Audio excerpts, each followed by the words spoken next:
రాజకుమారి కొంచెం ముఖం చిట్లించుకుని మృత్యువు నోటి నుంచి తప్పించుకున్నట్లుగా ఆ చెలికత్తెల చేతుల నుంచి తప్పించుకుని ప్రాణాలతో బయటపడ్డాను అనుకుని కులుకుతూ ఆ మోసగాడు తన పరికితనానికి తగినట్టుగానే నవ్వాడు. అయ్యో, నా ప్రయత్నం విఫలం అయిపోయిందే.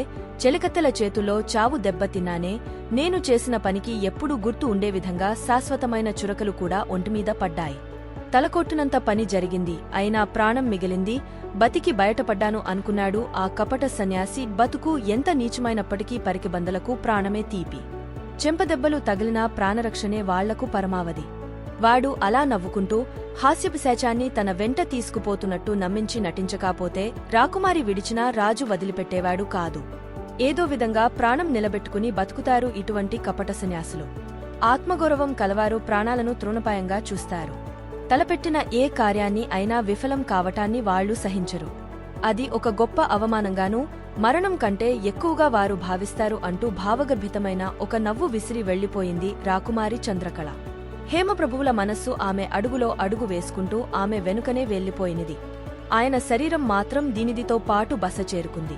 మిత్రుడా, ఈ రోజు కూడా నీ ప్రయత్నం ఫలించలేదు. ఈ అపరాధానికి నిన్ను క్షమించనే కూడదు. కాని రాకుమారి పోతూ పోతూ నన్ను అదోలా చూసింది. అందువల్ల నిన్ను నేను క్షమించాను. ఆమె ముఖం చిట్లిచినప్పుడు ఆమె నుదుటి భాగం నన్ను ఎంతగానో ఆకర్షించింది.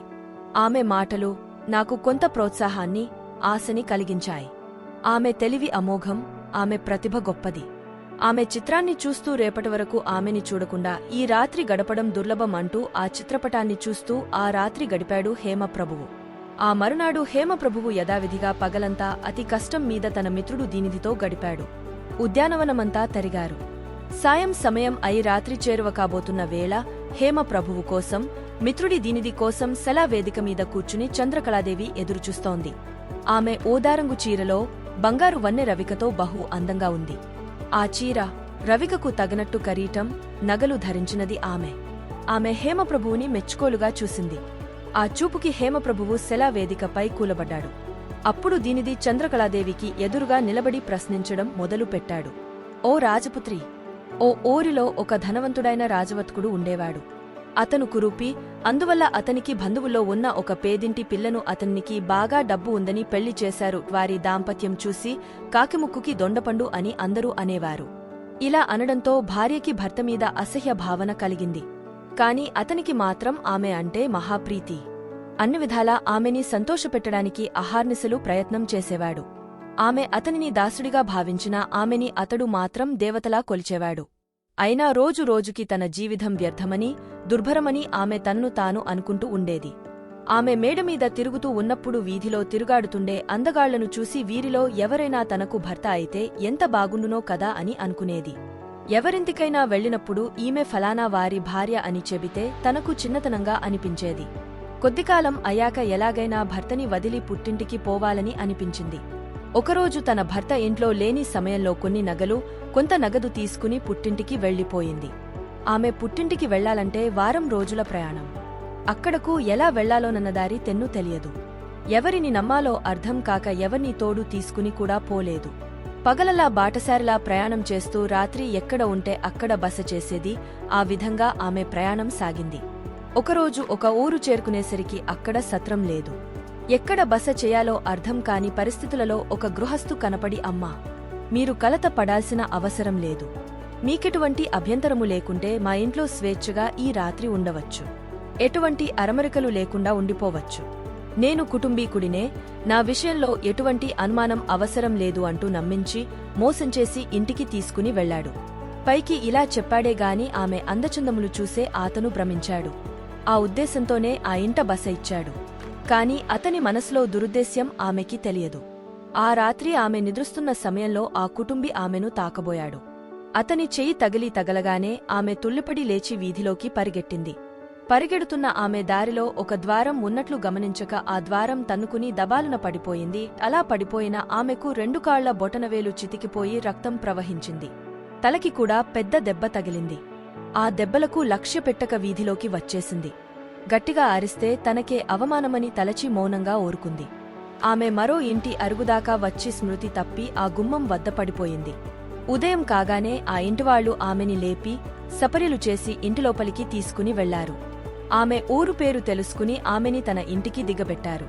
ఆమెకి గాయాలు మానడానికి 2-3 నెలలు పట్టింది. కాని ఆమె కాళ్ల మీద పడ్డ మచ్చలు శాశ్వతంగా ఉండిపోయాయి. ఆమె వర్తకుడి భార్య కావడం చేత ఆమె దగ్గర ఉన్న సంపద ఉండటం వల్ల తల్లిదండ్రులే కాకుండా తక్కినవాళ్లు కూడా కొంతకాలం ఎంతో మర్యాదగా, గౌరవంగా చూశారు. ఆమె ఒంటరిగా ఎందుకు వచ్చింది అనే ప్రశ్నే ఎవరికీ రాలేదు. క్రమంగా ఆమెపై గౌరవం తగ్గుతూ వచ్చింది. ఆమె ఎప్పటికీ అత్తగారింటికి బయలుదేరకపోవడంతో ఆమె భర్త మీద అసహ్యంతో ఆయనను వదిలి పుట్టింటికి వచ్చిందని మెల్లిగా అందరికీ అర్థమయింది. క్రమంగా ఆమె మీద అసహ్యం కలిగింది. ఊళ్ళో వాళ్ళందరూ వన్నెలు, చిన్నెలు కల్పించి వింత వింత కథలు ఎన్నో అల్లడం ప్రారంభించారు. ఇవన్నీ ఆమె చెవికి చేరి చాలా బాధ కలిగించేవి. లోకుల ప్రసంగాల వల్లనైతేనేమి, ఇరుగు పొరుగువారి కాపురాలు చూడడం వల్లనైతేనేమి ఆమెకి ఒక్క సంగతి బాగా అర్థమయింది.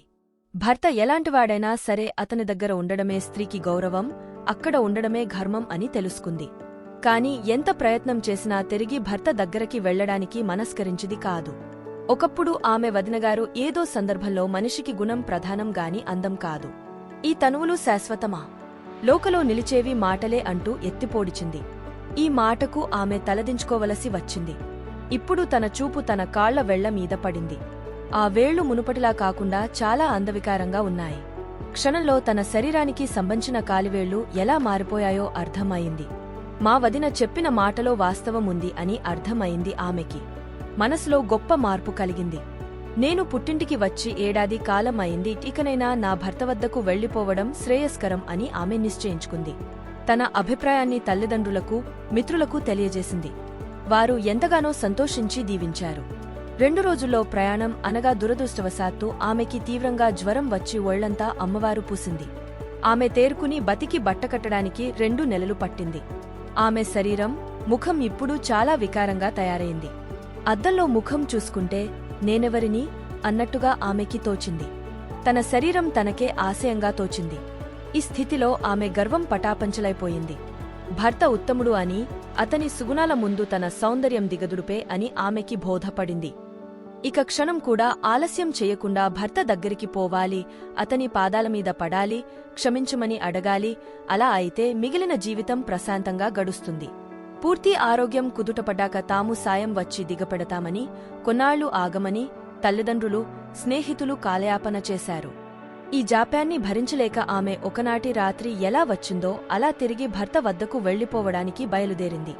ఆమె ఒక్కతే ప్రయాణం అయి నడిచి నడిచి ఆకలి దప్పకలు లెక్క చెయ్యకుండా ఒకనాటి ఉదయానికి భర్త ఇంటికి చేరుకుంది. తలుపు తట్టింది. అతను వచ్చేలోపే బలహీనత వల్ల గోడకి చేరబడిపోయింది. వర్తకుడు గబా గబా వచ్చాడు. తలుపు తీశాడు. ఆమెని చూసి పోలిక పట్టలేకపోయాడు. కాని మరుక్షణంలో తేరుకుని వచ్చింది తన భార్యే అని గుర్తించి బోటబోటా కన్నీళ్లు కార్చాడు. ఎంతో దయతో, ప్రేమతో ఆమెని పట్టుకుని లోపలికి తీసుకుని పోయి పడకమీద పడుకోబెట్టి సేద తీర్చాడు. కొంతసేపటికి ఆమెకి తెలివి వచ్చి కనులు తెరిచి చూసింది.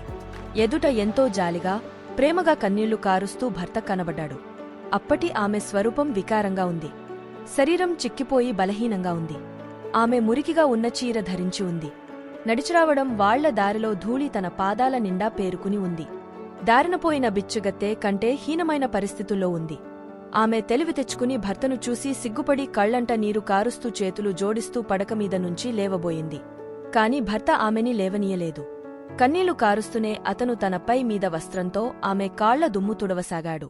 అతను అలా తుడుస్తుండగా అతని చేతివేళ్లతో వికారంగా ఉన్న ఆమె కాలివేళ్లను తాకి విచారంగా ఒక నవ్వు నవ్వాడు. తామె మౌనంగా విప్పారిన ఆమె కన్నులతో అతనివైపు చూసింది. వెంటనే హృదయం పగిలి ఆమె చచ్చిపోయింది. ఆమె ఉన్నపళంగా చనిపోవడంతో ఉన్నచోటనే అతను కూడా నేలకొరిగా మరణించాడు. రాజకుమారి, ఆ వర్తకుడి భార్య హృదయం పగిలిపోవడానికి కారణం ఏమైయుండొచ్చు అని దినిది ఊరుకున్నాడు. ఈ ప్రశ్నకి రాకుమారి ఏమని సమాధానం చెబుతుందో మన ఆశ ఛానల్ వచ్చే తదుపరి భాగంలో విందాం. అందుకే ఆశ ఛానల్లో వచ్చే ఆసక్తి గొలిపే కథలు, కథనాలు వింటూనే ఉండండి. వచ్చే భాగంలో మళ్లీ కలుద్దాం.